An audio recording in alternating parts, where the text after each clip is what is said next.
Samedi 13 novembre 2021. Merci à toutes et à tous d'être avec nous dans le monde en 7 de ce jour. On va revenir sur les principaux sujets qui ont retenu notre attention et qui feront l'objet de débat cet après-midi dans cette émission. On parlera du Bénin pour évoquer le retour des trésors du royaume d'Abomey. 26 œuvres pillées par la colonisation française sont revenues donc au Dahomey. On parlera aussi de la CEDEAO qui semble avoir un caillou dans ses chaussettes, c'est le Mali et la Guinée. Et puis en seconde partie, le Togo alerte terrorisme. Autour du plateau pour évoquer ces sujets, ce jour, il y a Abel Hezou Ouiao Badassé. Bonsoir, monsieur Badassé. Bonsoir, monsieur Samuel. Vous êtes le secrétaire général du Parti du Peuple et d'Intégrité, PPI. Merci à vous d'être notre invité. Merci à vous. Et puis en face de vous, il y a le député Beau-Soleil Obekou, président de l'association Togo pour tous, ATPT. Bonsoir Beau-Soleil. Bonsoir Samuel, c'est un plaisir de vous retrouver. Merci beaucoup, plaisir partagé. On prend tout de suite la direction du Bénin. Pour commencer, le retour de ces œuvres mythiques. Ces œuvres appartenaient au royaume de Dahomey, dirigé alors par le roi Béhanzin. Mais ces œuvres, elles ont été pillées par le colonel Dodds lors de l'invasion de la France. Eh bien, 130 ans après, 26 de ces œuvres, parce qu'il en reste encore un nombre incalculable, sont revenues au pays et cela provoque beaucoup de fierté chez les Béninois. Nous allons en parler tout de suite, mais avant, on va regarder ce reportage qui illustre le retour de ces œuvres sur leur terre natale.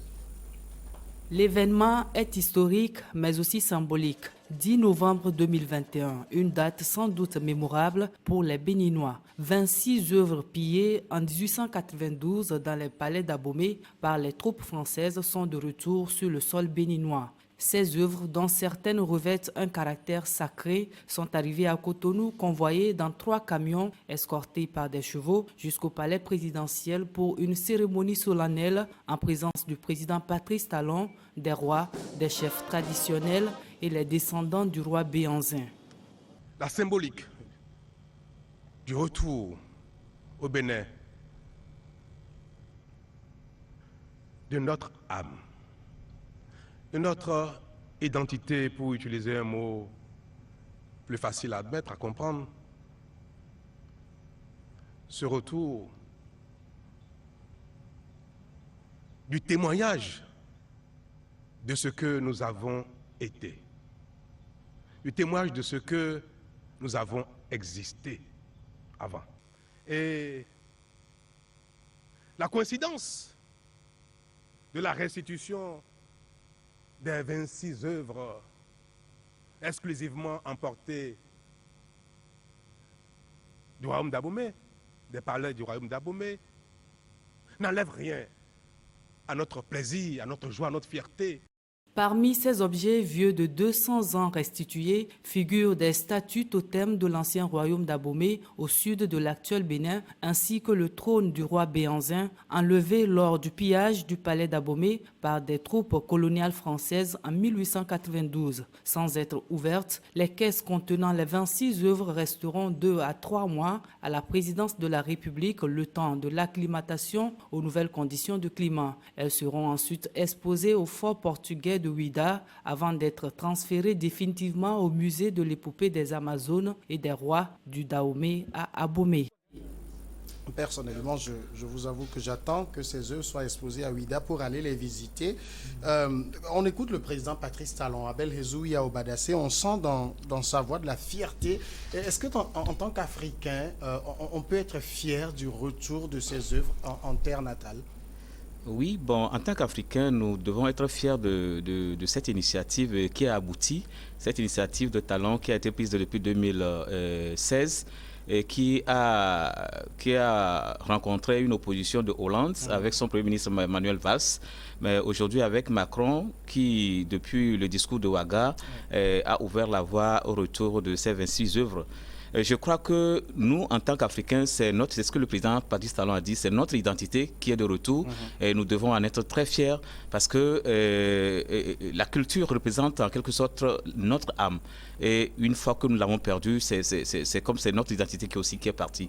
Donc tous les Africains sont soudés derrière le Bénin et nous attendons également que les autres pays, parce que ce n'est pas seulement la France qui garde aussi les objets d'art des pays africains, il y a encore d'autres pays, nous attendons. Cet aspect tout à l'heure, le président Patrice Talon, on l'a écouté tout à l'heure, il a parlé de notre âme. On le vit comme ça, ces œuvres-là, c'est notre âme, c'est notre identité, c'est notre personnalité. Oui, puisque ça fait partie même de notre identité et c'est notre patrimoine. Donc nous sommes très attachés à ces œuvres-là. Et d'autant plus que quand on cite les œuvres, surtout les 26 qui sont arrivés, il y a même le trône du roi parmi ces œuvres-là. Donc c'est notre âme, c'est notre identité. On ne peut qu'en être fier, qu'être fier du retour de ces œuvres-là. Et bon, et il y a même certaines questions qui s'étaient posées par rapport aux manifestations pour l'accueil de ces œuvres-là. Les gens même qui ont tendance à dire que même qu'on exagérait, que les Béninois ont exagéré par rapport à la mobilisation pour le retour de ces œuvres. Mais moi j'ai dit non, c'est notre patrimoine qui a été volé, qui a été pillé. Quand tu perds quelque chose et que tu la retrouves, je crois qu'il y a une joie immense qui t'anime. Donc, les Béninois, la joie qui anime les Béninois en recevant ces œuvres-là, anime tous les Africains. Et donc, je crois que c'est notre âme. Et le retour de ces œuvres ne peut qu'être ne peut réjouir que les Africains et les Béninois. Nous sommes fiers et nous sommes solidaires envers eux. Alors, le président Talon a également dit que c'est le témoignage de ce que nous avons été et nous avons existé. Comment, là j'interroge la France à travers vous, comment peut-on avoir gardé ces œuvres pendant 130 ans, venir tenir aux Africains un discours en disant que l'homme noir n'est pas assez entré dans l'histoire? Bon, je pense que le geste Macron, moi, j'inscris ce geste-là dans le sens de la réconciliation parce que la réconciliation commence par des excuses. Le fait déjà de reconnaître que ces œuvres-là n'appartiennent pas à la France, que ces œuvres ont été pillées, je pense que c'est un premier pas. Même si c'est insuffisant, juste que c'est un premier pas. Aujourd'hui, le retour de ces œuvres-là, bon, moi, personnellement, je tiens le président Talon comme responsable parce que c'est lui qui a eu le courage d'avoir l'initiative. Mais bien avant cela, il y a eu depuis 1973, depuis les années d'indépendance, certains présidents qui ont déjà ramené la question sur le tapis, la question du retour des œuvres d'art. Mais c'est le président Talon qui a pris formellement le dossier en main pour réclamer officiellement que les œuvres d'art du Bénin soient restituées. Et c'est le résultat que nous avons aujourd'hui. Mais ce que Macron a posé comme acte, je crois que c'était difficile dans le contexte où nous étions de pouvoir, au vu du refus que Hollande avait opposé à Talon, se fondant sur le principe de l'inaliénabilité des œuvres. Je pense que Macron a brisé une chaîne et que finalement, elles ne sont pas si inaliénables que ça. Ils ne sont pas si inaliénables que ça. C'est des arguments qui ont été fondés, bien créés pour juste protéger les œuvres qui ne les appartiennent pas. Eux-mêmes, ils sont conscients aujourd'hui que toutes ces œuvres-là, on estime déjà à 90% des œuvres d'art africains sont à l'extérieur. Et donc 90 000 appartiennent à l'Afrique subsaharienne. Et sur ces œuvres-là, le Bénin réclame aujourd'hui, selon son ambassadeur à l'UNESCO, entre 45 000 et 6 000 objets. Donc, sur ces objets-là, nous n'avons que 26 qui reviennent aujourd'hui. Donc, nous attendons encore plus d'ouverture de la part de la France pour que, dans les jours à venir, ces objets-là puissent rentrer au pays. Alors, moi, je réfléchissais à la question quand je préparais cette émission et je me disais que si l'Afrique reprenait toutes les œuvres que l'Europe garde, je pense qu'à 80%, les musées européens seraient vidés.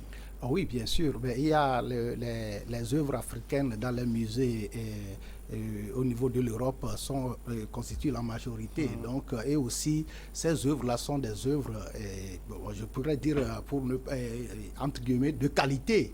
Et lorsqu'on parle d'œuvres pillées, bon, nous devons faire, maintenant, quand le président Talon a réclamé les œuvres, qui doivent revenir au Bénin. Et que ça fait même débat en Europe, ça fait débat. Et l'initiative du président Macron de reconnaître et de faire le geste de rapatrier ces œuvres-là est aussi à saluer. Lorsque on reconnaît et son erreur, il faut réparer, il faut la réparer. Oui. Et la meilleure réparation, c'est de retourner l'objet qui est en question à sa place. Donc, c'est ce qui s'est fait. Mais il faut aussi faire la différence entre les œuvres qui sont des œuvres africaines, mais qui ont été peut-être vendues légalement aux Européens, et des œuvres qui ont été volées. Donc, c'est ce qui a été pris illicitement doit revenir aux propriétaires. Et c'est là où il y a l'intérêt même du retour de ces œuvres-là. Donc, effectivement, au niveau de l'Europe, nous avons les œuvres africaines inondent les musées. Et si l'Afrique décide que ces œuvres soient rapatriées, c'est de bonne guerre. Alors, il y a une question qui se pose, elle se pose dans la tête de beaucoup d'Africains. J'ai notre compatriote Constant Lemou qui le rappelle, qui m'envoie la question que je vais vous poser. Est-ce qu'on a les moyens de vérifier si les œuvres retournées sont les vraies ou des copies? Parce que les experts en faussaires, les experts en fausserie, on les connaît. Ils sont capables de reproduire à l'identique ces œuvres pour garder l'original avec eux. Est-ce que vous pensez que, j'ai envie de dire, les conservateurs béninois qui sont allés ont eu tous les moyens de vérifier que le trône, là, par exemple, qu'un certain nombre de choses qui appartenaient à Glélé, qui appartenaient à Guézo, qui appartenaient à Béhanzin, sont les vrais? Bon, tout de suite, je ne peux pas dire oui, mais je fais confiance aux experts béninois. Je fais confiance aux experts béninois qu'ils sont capables, qu'ils sont à même de pouvoir vérifier l'originalité de ces œuvres d'art qui sont arrivées. Je pense que la France aussi n'a pas intérêt à faire copie de ces œuvres-là, nous envoyer, à garder les originaux et puis les exposer. Et où? Parce qu'une fois que vous les exposez, bon, les Africains sont là, ils peuvent les voir. Donc, c'est ça. Mais la question fondamentale, je crois que c'est la question de la conservation des œuvres. Et même sur la question du retour de ces œuvres d'art au Bénin, les avis sont partagés. Il y a certains qui pensent que le Bénin n'a pas encore d'infrastructures pouvant accueillir, conserver, sécuriser ces objets d'art. Je pense que lorsque même la décision a été prise de restituer ces objets d'art au Bénin, le Bénin a bénéficié d'un don de, je crois, d'un prêt de 25 millions d'euros pour la construction d'un musée capable de pouvoir accueillir ces objets d'art. Vous voyez, déjà, nous avons déjà des problèmes de conservation. Jusqu'à présent, le musée n'est pas encore construit. Et le Bénin a également bénéficié d'un don de 10 millions d'euros de la part de la France toujours pour pouvoir former, je crois, tous ceux qui vont entrer dans le cadre de la construction du musée puis la protection de la conservation surtout de ces objets d'art. Et c'est comme l'ironie du sort, à quelques jours même du retour de ces objets d'art au Bénin, on assiste en RDC voisin l'incendie du grand musée avec plus de 25 000 pièces d'objets d'art qui partent en fumée. Donc cette question-là, fondamentale des capacités réelles de l'Afrique à pouvoir conserver, sécuriser les objets d'art, cette question reste toujours à poser. C'est une question qui est quand même capitale et que peut-être que beaucoup tentent de l'éluder. C'est vrai qu'on répond en disant que la terre de naissance de ces œuvres, c'est ici, mais ces œuvres ont passé plus d'un siècle ailleurs. Et si elles reviennent, il faut quand même les acclimater et pouvoir les conserver pour les garder pour les générations futures. On n'a pas de musée, ce qu'on appelle musée chez nous, ça n'a de musée que de nom. Est-ce que vous pensez qu'on sera à la hauteur? Oui, moi je pense qu'on sera à la hauteur parce que, bon, d'abord pour répondre, il y a la question du doute que certains ont par rapport à l'originalité. C'est que ce qui est intéressant, c'est que ces restitutions se font d'État à État. Et n'oubliez pas que l'Assemblée nationale française a voté cette restitution-là avant que le processus ne commence. Donc, et tout ceci forme quand même une garantie autour de ces restitutions. Donc, par rapport à la conservation, mais il n'y a pas que les œuvres volées qui datent de peut-être de 130 ans, tout ça là, qui sont en Europe. Il y en a qui sont restés en Afrique. Comment elles sont conservées. Donc il y a des œuvres d'antiquité qui sont conservées en Afrique toujours. Donc ça veut dire que si on parle de moyens modernes mais là, il y a aussi de conservation, une variation de climat, c'est la question. oui, bien sûr, aussi le fait de pose. quitter maintenant l'Europe pour revenir en Afrique, c'est de ça qu'il s'agit. C'est pourquoi on parle d'acclimatation. Donc, ils vont gérer. Ce n'est pas parce que on parle d'une question d'acclimatation que nous allons laisser ce qui nous appartient à celui-là qui nous a pillé ces œuvres-là. Donc, ils vont tout faire. Il y a des experts qui vont mettre tout en œuvre pour pouvoir rapatrier et conserver comme il faut ces œuvres-là qui vont servir aux générations futures africaines. Alors, ces œuvres vont servir aux générations futures africaines, c'est ce que dit Beau Soleil Yobeko. Est-ce que vous pensez quand même aujourd'hui que ces œuvres d'art ont de l'importance aux yeux, que ce soit du Béninois ou de l'Africain lambda aujourd'hui? Est-ce qu'on donne de l'importance à nos œuvres culturelles? Bon, ça, il faut interroger les politiques parce que oui, je pense que la politique, c'est un haut niveau, mais vous et moi, je ne sais pas pour vous, mais moi, c'est la dernière fois que je suis allé au musée chez nous ici, ça fait plus de 10 ans. Ouais, c'est vrai que, bon, en Afrique, bon, on n'a pas une telle culture comme ça, mais je pense que c'est pourquoi j'ai dit que c'est les politiques qui doivent saisir cette question pour revaloriser les cultures que nous avons, que ce soit nos danses, les objets d'art que nous avons, ça doit être valorisé. Si vous voyez même au niveau de tous les gouvernements qui se forment dans les pays en Afrique, le rôle, bien la place qu'occupe le ministère de la Culture. Parfois même dans certains gouvernements, ce ministère n'existe pas. On a eu cet exemple-là au Togo où un gouvernement s'est passé, bon, on ne sait même pas où se trouve le ministère de la Culture. Donc vous voyez, donc cela rappelle la question de la volonté politique.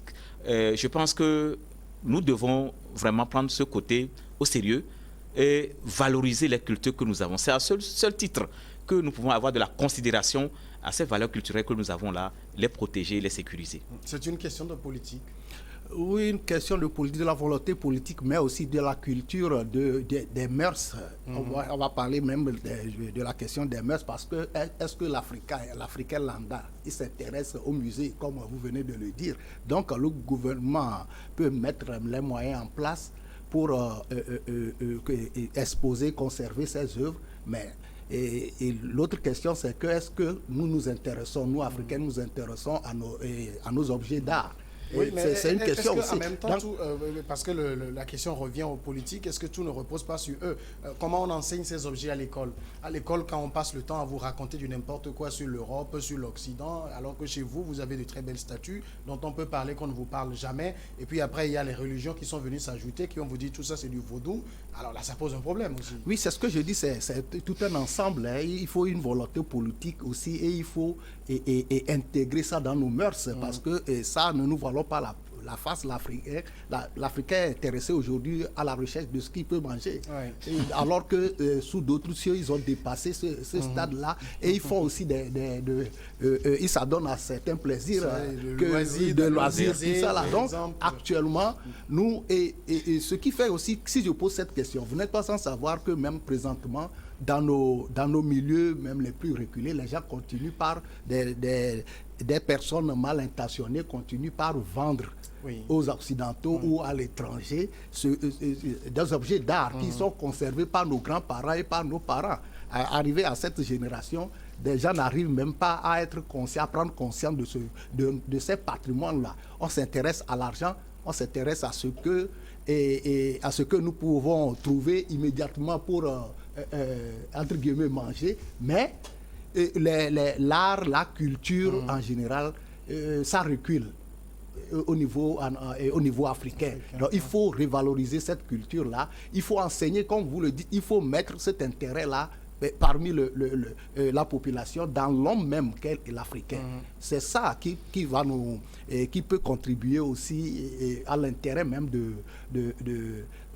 nos musées. Et aussi, en plus de ça, ceux qui ont tendance, si ces œuvres-là suscitent des intérêts peut-être sous d'autres cieux, si nous les exposons bien ici, les gens voyageront chez nous pour venir voir ces œuvres-là. Donc, l'essentiel, c'est de bien les protéger, bien prendre soin de ces œuvres-là. Et nous venons, le frère vient d'évoquer le cas où les œuvres ont été détruites au niveau de la RDC. Tout ça là, et ça fait partie de la conservation et de la sécurisation même de ces œuvres. Et c'est à nous, il faut une volonté politique, bien sûr, et il faut aussi la bonne volonté au niveau des populations pour prendre conscience de ce qui nous appartient, de notre patrimoine. Autre aspect de la chose aussi, c'est il y a 26 œuvres du patrimoine béninois qui sont revenues. Je sais qu'au niveau de la Côte d'Ivoire, il y a la tribu Agni qui réclame également son tam-tam. Oui. Il y a le tam-tam parlant de la tribu Agni qui le réclame, qui se trouve actuellement dans un musée au niveau de la France. Il y a également beaucoup d'autres pays qui réclament des œuvres. On a vu combien ça a été très difficile pour la France de se libérer de ces rien que de 26. Vous pensez que le processus qui va suivre s'annonce plus aisé ou plus ardu? Non, je pense que c'est déjà le pas que la France a posé aujourd'hui, c'est un grand pas qui donne l'exemple aussi à d'autres puissances, à d'autres pays qui conservent les œuvres d'art des pays africains de pouvoir emboîter le pas à la France. Je crois que l'Allemagne aussi est sur la voie. Elle est prête aujourd'hui à restituer les objets d'art que les Anglais avaient pillés au royaume du Bénin, qui se trouve aujourd'hui au nord du Nigeria. On attend le geste aussi des autres pays. Mais je reviens à ce que le roi venait de dire tout à l'heure, la question de la culture même des Africains vis-à-vis de notre intéressement à la chose d'art. Lorsque, en 1973, le président Mobutu avait fait un discours au niveau des Nations Unies pour réclamer le retour, la restitution des objets d'art volés au Congo belge, entre 1976 et 1981, il y a eu au moins 114 objets d'art qui ont été restitués à la RDC aujourd'hui. Mais imaginez, après le départ de Mobutu, tous ces objets d'art se sont retrouvés encore sur les marchés parce que volés, pillés. Donc, ça veut dire que nous n'avons pas encore cette culture en Afrique ici de la valeur de ces œuvres. Donc, il faudrait alors... C'est peut-être ce qu'il disait, hein, l'Africain aujourd'hui, sa préoccupation, c'est manger. C'est le manger, c'est ça. Oui. Donc, il faudrait que la culture reste peut-être un besoin secondaire. Donc, secondaire, même là, vous avez donné beaucoup de place. Voilà. Il faudrait que dans notre éducation, cela puisse intégrer réellement notre éducation pour que nous puissions activement participer à la conservation de la chose culturelle de l'Afrique. Je dirais même que ce n'est pas en Afrique. Je voudrais rappeler que la restriction de ces œuvres d'art, ce n'est pas au niveau de l'Afrique seulement que qu'on voit ça, parce que lors de la Deuxième Guerre mondiale, par exemple, l'Allemagne avait effectivement pillé au niveau de les objets de la France. Jusqu'aujourd'hui, les gens continuent par rechercher ces œuvres-là pour les ramener à leurs propriétaires. Donc, c'est normal que nous puissions avoir aussi le retour de nos œuvres au niveau de la terre. Un instant, je rappelais que parmi la décision prise par la France également, il y avait le retour de l'objet d'art qui appartient au Sénégal, le sabre de El Hadji Omar Sarr. Donc, il faut préciser. Qui est revenu déjà. Revenu déjà. Oui, d'accord. D'accord. On va poursuivre maintenant avec le second sujet. Nous parlons de la communauté économique des États de l'Afrique de l'Ouest qui s'est réunie le dimanche dernier pour plancher sur les cas du Mali et de la Guinée. Les deux pays ont une similitude, c'est qu'il y a eu des coups d'État au niveau du Mali. Le coup d'État, c'est un coup d'État dans un coup d'État, puisque le colonel Assimi Goïta a pris le pouvoir. Le Mali la CEDEAO a imposé un calendrier février 2022 pour la tenue des élections, ce que le Mali ne semble pas être disposé à faire. Guinée, scénario identique, le colonel Mamadou Doumbouya a renversé le régime d'Alpha Condé. Là également, la CEDEAO impose un calendrier. Les deux pays écopent de sanctions, tant plus durcies envers le Mali qu'envers la Guinée. On va suivre cet extrait du président de la commission de la CEDEAO, Jean-Claude Kassibrou, qui revient sur les sanctions imposées aux deux pays. Le Mali et la Guinée, deux nations sœurs dont l'adhésion à notre communauté est actuellement suspendue en raison de la récente prise de pouvoir par les militaires de leur gouvernement en violation du protocole de la CEDEAO sur la démocratie et la bonne gouvernance qui prévoit un scrutin libre et transparent comme seul moyen légitime pour la cession au pouvoir dans la communauté. Depuis ces visites, les gouvernements militaires du Mali et de la Guinée ont envoyé des délégations pour me rencontrer ici à Accra afin d'exposer leurs plans pour l'avenir. Ceux-ci seront discutés lors de notre réunion à huis clos.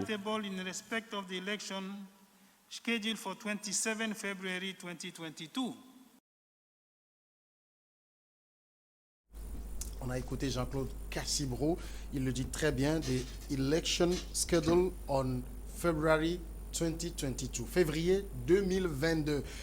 Est-ce que la CEDEAO est simplement irréaliste? Non, au niveau du Mali, je peux dire que on ne peut pas dire que la CEDEAO est irréaliste, mais au niveau de la Guinée, les 6 mois qu'on avait donnés au régime de la transition en Guinée paraît un peu court. Mais au niveau du Mali, c'est les Maliens eux-mêmes, les autorités de la transition, ceux qui ont fait le coup d'État eux-mêmes, et qui avaient proposé 1 an et demi en accord avec la CEDEAO qui exigeait à ce moment, je crois, 1 an tout au plus. Donc, ils avaient proposé 18 mois et tout le monde était d'accord sur les 18 mois. Et maintenant, si les élections ne peuvent pas tenir le 27 février prochain, à quand alors? Quel nouveau délai il faut fixer encore pour ces élections? C'est de ça qu'il s'agit. Mais avant ça, est-ce que la CEDEAO a raison ou a le droit de s'inquiéter ou bien de rappeler les autorités maliennes à l'ordre par rapport au calendrier? C'est vrai, oui, quand vous prenez un engagement, il faut respecter cet engagement. De l'autre côté, les autorités de la transition au niveau du Mali disent aussi que, comme vous venez de le dire, il y a eu coup d'État dans coup d'État. Donc, les engagements qu'ils avaient pris, c'était au départ, il y a eu 9 mois de perdu. Donc, il faut que les nouvelles autorités, les autorités actuelles, avaient pris le pouvoir qu'il y a peut-être 6 mois, je crois. Donc, ça veut dire que selon ce qu'on attend de gauche à droite, les autorités actuelles croient que les engagements qu'ils avaient pris pour les 18 mois ne les regardent pas. Donc, eux viennent d'arriver, ça fait 6 mois. Mais, en mettant tout ça là sur la table, nous voyons que la difficulté au niveau du Mali, je parle du Mali d'abord parce que la Guinée vient de commencer. La difficulté au niveau du Mali, c'est que ce qui pousse la CEDEAO à être un peu inquiète, c'est qu'on ne pose pas d'actes qui montrent qu'on est engagé dans le processus électoral. On est venu, c'est un gouvernement de transition. C'est un coup d'État qui est par principe rejeté par la CEDEAO, rejeté par même le principe même de la démocratie. Donc, le Mali est un État démocratique. Lorsqu'on fait coup d'État, ça veut dire qu'on va à l'encontre des principes démocratiques. Donc, le coup d'État, les autorités de transition ont donné certains motifs. La mauvaise gouvernance, tout ça, là, même au Mali, il y a eu même des élections mal préparées, mal organisées, qui ont amené des réactions au niveau du pays. C'est ce qui a fait aussi, ça fait partie des motifs qui ont poussé, selon les organisateurs du coup d'État, la junte, à faire ce coup d'État. Maintenant, ils veulent instaurer une démocratie. Donc, la démocratie veut que les dirigeants d'un pays soient choisis par le peuple lui-même. Et c'est au cours d'une élection qu'on fait ce choix. C'est pourquoi la CEDEAO, tout le monde s'accorde à dire qu'il faut aller aux élections pour que le peuple lui-même choisisse ses dirigeants. C'est à ce moment qu'il faut parler de bonne gouvernance, de démocratie et d'autorité crédible, légitime. Alors quand le président Jean-Claude Cassibro parle de février 2022 comme je sais qu'au Togo, il y a eu un politique qui a parlé de fétichisme de date. Est-ce que ce n'est pas l'impression que ça donne aujourd'hui? Ce n'est pas du fétichisme. Bon, je pense que, comme l'honorable venait de le dire, cette date, bien sûr, le délai de 18 mois là a été donné en commun accord avec la junte et la CEDEAO. Donc, c'est une date qui est... Avant le coup d'État dans le coup d'État. Bon, avant le coup d'État dans le coup d'État. Moi, je considère que c'est les personnes qui sont aux commandes aujourd'hui, aux manettes aujourd'hui de la transition, étaient dans l'ancien régime du premier coup d'État. Donc, c'est une continuité, on dirait. C'est une continuité. Même si c'est un coup d'État dans un coup d'État, Assimi Goïta était quand même à un certain niveau de responsabilité au niveau de l'ancien régime. Donc, ce délai, quand même, ne devait pas souffrir comme le Mali, les autorités maliennes le font savoir aujourd'hui. Je crois que à la veille même du dernier sommet de la CEDEAO à Accra, le Mali avait senti quand même que les menaces devaient tomber. C'est pourquoi ils avaient dépêché des délégations, des missions auprès du président ivoirien et burkinabé, histoire de pouvoir avoir peut-être un report des élections. Puisque, selon Claude Cassibrou, le Mali a officiellement notifié au président de la CEDEAO que le délai de février était impossible. Donc, aujourd'hui, c'est confirmé que le Mali et les autorités maliennes ne peuvent pas organiser les élections en février 2022. Alors, à quoi joue la CEDEAO? Oh, je crois que la CEDEAO a été toujours dans sa logique. Au premier abord, elle a négocié avec la junte un délai pour la transition. La junte a été d'accord. Après la junte encore, elle s'est tirée un pied dans les balles en faisant encore une balle dans les plutôt, en faisant encore un autre coup d'État et en demandant aujourd'hui un rallongement de la transition. Mais ce n'est pas ce que la CEDEAO avait voulu. Mais la CEDEAO a dit qu'il faudrait un retour rapide du pouvoir aux autorités civiles. Et à l'allure où vont les choses aujourd'hui, Assimi Goïta ne donne pas des signes d'ouverture de ce passage-là du pouvoir militaire au pouvoir civil. Donc c'est ça qui amène la CEDEAO aujourd'hui à taper du poing sur la table. Mais je crois que la CEDEAO elle-même a un problème à résoudre. Parce que les coups d'État se multiplient beaucoup dans l'espace CEDEAO et c'est une question fondamentale que les dirigeants de cette communauté-là doivent régler à fond.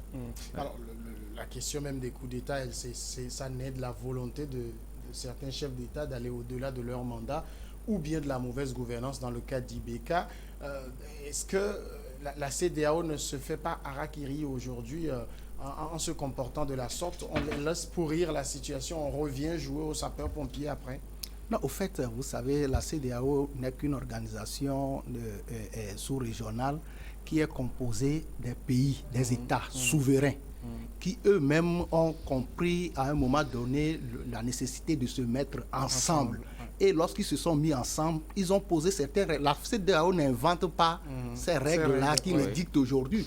C'est les pays même, y compris le Mali, y compris la Guinée, qui se sont retrouvés pour dire que nous devons faire certaines choses ensemble.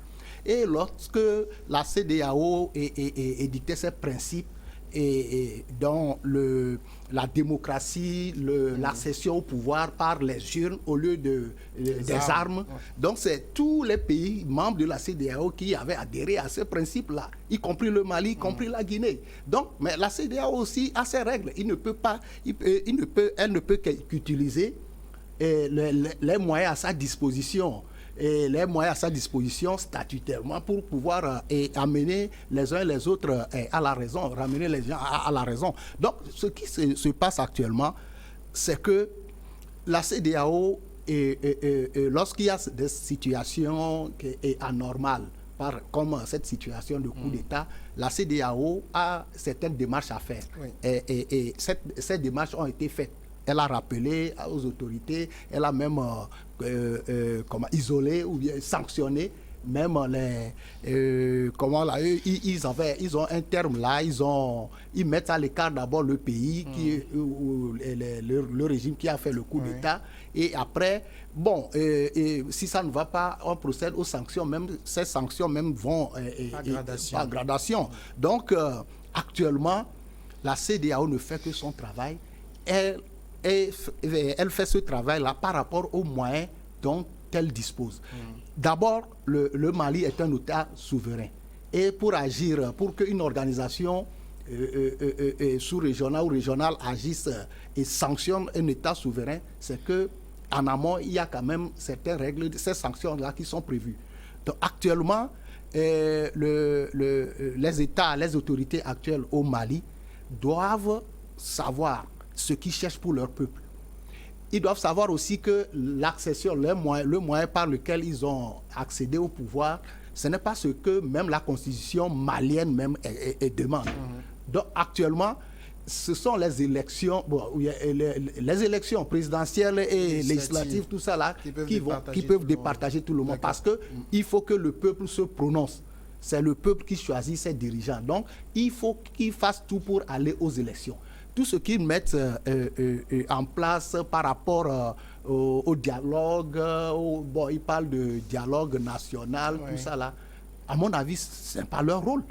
C'est le rôle même qui est peut-être dévolu à un gouvernement légitimement installé par le peuple. Donc, tout ce qu'on leur demande, c'est d'organiser les élections crédibles, comme eux-mêmes ils le souhaitent. Mais pour février 2022... tout le monde sait qu'à l'heure où nous parlons, février 2022, c'est quasiment impossible. C'est peut-être pour ça que je parlais de fétichisme. Oui, mais la CEDEAO est dans son rôle. Il doit exiger, elle doit être ferme.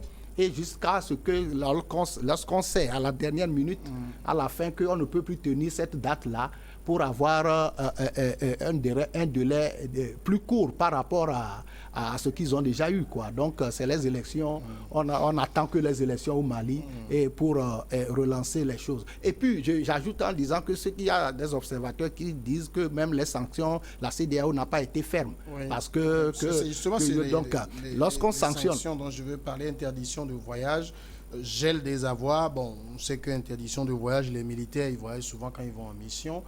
Donc, les voyages, ce n'est pas trop leur fort. Gel des avoirs, beaucoup d'entre eux n'ont pas d'avoir à l'extérieur. Donc, ce n'est pas de l'eau sur le dos d'un canard. Oui, bon, ces sanctions paraissent comme de l'eau sur le dos d'un canard parce que je crois que les militaires, au niveau de la Guinée, les militaires avaient dit qu'ils ne voyagent jamais. Ouais. Donc, et ils n'ont pas d'argent aussi à mettre dans les comptes ou bien dans les paradis fiscaux pour que cet argent-là soit gelé. J'aurais souhaité que la CEDEAO puisse avoir un mécanisme. Au même moment qu'on condamne les coups d'État, je crois qu'ils ont un protocole d'accord. La CEDEAO a plutôt un protocole d'accord qui interdit toute modification des textes fondamentaux à 6 mois des élections. C'est dans ce sens que j'aurais souhaité que des mécanismes, des formules puissent être trouvées afin d'éviter les modifications du texte constitutionnel qui prolonge les mandats des présidents au pouvoir. Parce que c'est ça même la source des coups d'État que nous avons observés ces derniers temps, surtout pour le cas de la Guinée. Oui. Donc, on a une constitution en bonne et due forme qui dit que le président est élu pour un mandat de 2 ans. Il finit ses 2 ans. Avant de finir, il a le temps de modifier la constitution à sa guise puisque l'Assemblée nationale déjà est acquise à sa cause. Il modifie quand bien même c'est légal. C'est prévu par la constitution. Cette modification vise à faire du bien à un président, à un citoyen. Alors qu'en réalité, les tests comme ça ne doivent pas être personnels. C'est ça, la CEDEAO, c'est ce à quoi la CEDEAO devait s'en tenir. Trouver une formule pour éviter que, même si ça frise au moins une ingérence dans les affaires intérieures des États, c'est une formule au moins qui peut éviter ceux qui font les 3 mandats, 4 mandats dans des pays. Les présidents nigérians et ghanéens avaient soulevé la question récemment qu'il faut trouver le moyen que on évite maintenant d'aller à 3 mandats ou au-delà dans l'espace CEDEAO. De toute façon, on sait la CEDEAO a sanctionné le Mali, a sanctionné la Guinée, parce que la CEDEAO demande qu'on respecte le calendrier, que le pouvoir revienne aux civils. On parle beaucoup du Mali. Dans le cas de la Guinée, il y a aussi un délai qui est là. Est-ce que vous pensez que ça va pouvoir être respecté? Oui, comme je l'ai dit tantôt, le délai de 6 mois selon les observateurs et lorsqu'on analyse bien les situations, et ça paraît un peu court pour la situation en Guinée. Mais il va falloir que les autorités guinéennes aussi parlent et agissent d'une manière diplomatique. Lorsque la fois passée, on leur a et la CEDEAO a nommé un représentant spécial pour la Guinée, ils rejettent. Ils ont rejeté J'ai lu une réaction cette qui disait nomination. que c'est le même Ibn Chambas qui défilait quand les gens mouraient dans la rue. Et ce n'est pas bien. Ce n'est pas parce que la Guinée fait partie de la CEDEAO des peuples, comme on le dit. La CEDEAO, ce n'est pas ceux qui sont au pouvoir actuellement qui font partie de la CEDEAO. C'est toute la nation guinéenne. Je sais aussi que l'État accréditant doit aussi accepter celui que vous envoyez, sinon... oui, c'est ce cas. Donc, ce qu'il y a maintenant, je sais, quand on décide de faire partie d'une organisation, on respecte les règles de cette organisation. Et ce que je voudrais ajouter pour terminer, c'est que lorsqu'on parle de sanctions et les gens disent que ces sanctions ne leur concernent pas, ça veut dire que la CEDEAO a d'autres sanctions qui peuvent s'ajouter même... à cela. Merci beaucoup. Voilà. On va marquer maintenant la pause pour suivre le journal. 10 minutes et on revient.